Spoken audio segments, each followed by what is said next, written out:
Hello दोस्तों, कैसे हैं आप लोग। आई होप आप लोग बहुत अच्छे होंगे।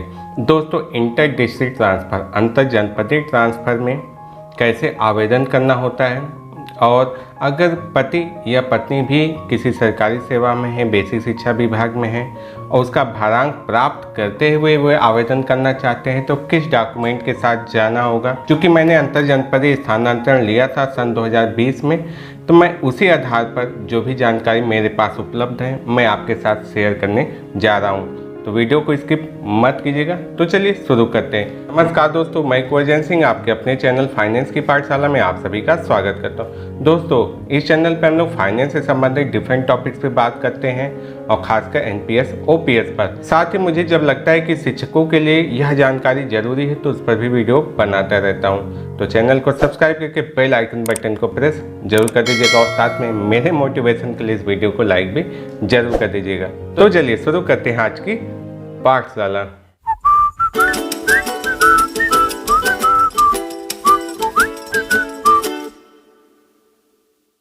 दोस्तों, जब मैंने सन 2020 में आवेदन किया था तो हमारे मन में भी संशय थे कि आवेदन में कौन से डॉक्यूमेंट लगेंगे, कहीं कोई त्रुटि हो गई तो ऐसा तो ना हो कि ट्रांसफ़र ही ना हो। और पति और पत्नी के मामले में ये होता है कि आपको क्या पत्नी के ही जनपद में ट्रांसफ़र लेना होगा। आप दूसरे जनपद में अगर आवेदन करते हैं तो वहाँ भारांक का लाभ नहीं मिलेगा। तो ऐसे सवाल थे जिस पर बहुत संशय हुआ। क्योंकि मेरा तो पति या पत्नी का मामला नहीं था, मेरे मित्र का मामला था, तो हमने उनका आवेदन जब किया था तो क्या डॉक्यूमेंट अपलोड किए थे वो आवेदन भी मैं आपको दिखा देता हूँ, और क्या डॉक्यूमेंट अपलोड किए थे वो भी बात करते हैं। तो चलिए पहले उनका आवेदन देख लेते हैं। देखिए, आवेदन है 24 जनवरी 2020 को। पंजीकरण हमने किया था 13 जनवरी 2020 को। तो पहले पंजीकरण करना होता है।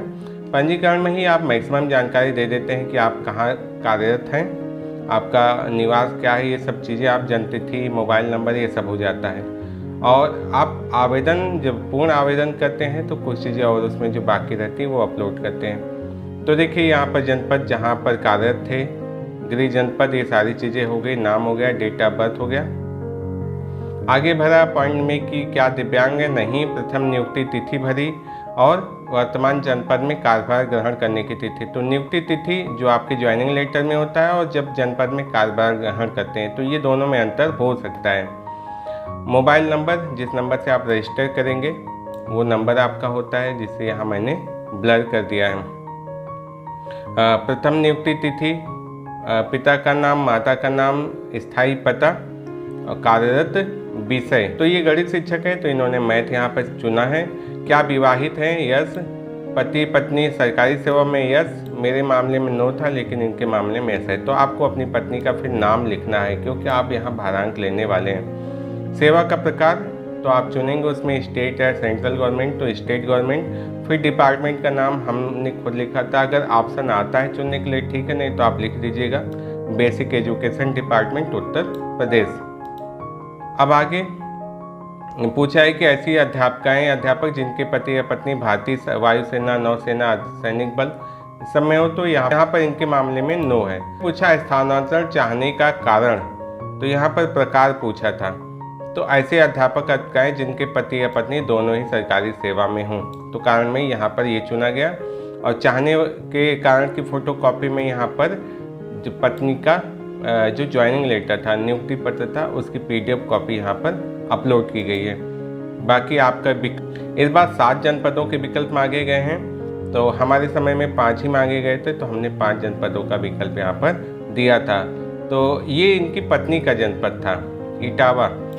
तो यही सवाल आ रहा था कि क्या इटावा पत्नी के जनपद में ही जाना चाहिए। तो पहली बार जब आवेदन किया था तो इन्होंने गृह जनपद के लिए किया था, लेकिन उस समय कोई स्पष्ट नहीं हो पा रहा था और एक डर था कहीं ऐसा ना हो कि हम गृह जनपद में जाना चाहें तो हमें भारांक का लाभ ना मिले। वैसे भी इनका ट्रांसफ़र बिना भारांक के हो जाता, यहाँ पर सरकारी सेवा के भारांक की जरूरत ना पड़ती, क्योंकि मेरा हुआ तो इनका भी हो जाता, सेम चीज़ें थी। लेकिन वो जो डर होता है ना कि कहीं ना हो तो और भारांक ले रहे हैं तो पत्नी के कार्य जनपद में ही जाएं, तो इन्होंने दूसरा आवेदन किया है। तभी इन्होंने पहला विकल्प दिया है जो पत्नी का कार्य जनपद है, फिर दूसरे विकल्प पे अपना गृह जनपद दिया है। लेकिन आप इतना जानिए कि आपको सिर्फ भारांक लेना है तो पत्नी के कार्य जनपद में जाने की ज़रूरत नहीं है, आप भरांक लेके अपने गृह जनपद में भी जा सकते हैं। तो यहाँ पर आप अपने हिसाब से विकल्प चुनिएगा। फ़ोटो का प्रकार ड्राइविंग लाइसेंस, कोई भी उसमें आईडी प्रूफ डालना था, आधार, ड्राइविंग लाइसेंस, शायद आधार दिया भी नहीं था। ड्राइविंग लाइसेंस यहाँ डाल दिया गया, पैन कार्ड शायद दिया हुआ था ऑप्शन में, और यहाँ फ़ोटो युक्त पहचान की फ़ोटो कॉपी भी अपलोड करनी थी, फ़ोटो और साइन हो गए। तो ये रहा छोटा सा फॉर्म। साथ ही पति या पत्नी के जनपद में कार्यरत होने का एक प्रमाण पत्र आप जिला बेसिक शिक्षा अधिकारी या अपने संबंधित विभाग से जरूर प्राप्त कर लेंगे। ये आपको काउंसलिंग के समय ज़रूरत पड़ेगी। तो यहाँ पर आप पति या पत्नी की सरकारी सेवा में होने का 10 अंक का भरांक प्राप्त कर सकते हैं। ज्वाइनिंग लेटर हो गया, सरकारी सेवा में होने का प्रमाण पत्र हो गया, और ज़्यादा से ज़्यादा परिवार रजिस्टर की नकल, ये 3 प्रमाण पत्र आपके लिए पर्याप्त हैं। इसके अलावा भी अगर आपके कोई सवाल है तो कमेंट बॉक्स में जरूर लिखिएगा, मैं कोशिश करूँगा कि उसका रिप्लाई करूँ, और ज़रूरत पड़ती तो उस पर भी वीडियो बनाऊँगा। मेरी कोई भी वीडियो आपसे मिस ना होने पाए, चैनल को सब्सक्राइब करके बेल आइकन बटन को प्रेस जरूर कर दीजिएगा, और मेरे मोटिवेशन के लिए इस वीडियो को लाइक भी जरूर कर दीजिएगा। तो चलिए मिलते हैं नेक्स्ट वीडियो में ऐसी इन्फॉर्मेशन, नॉलेज और अपडेट के साथ। तब तक के लिए नमस्कार।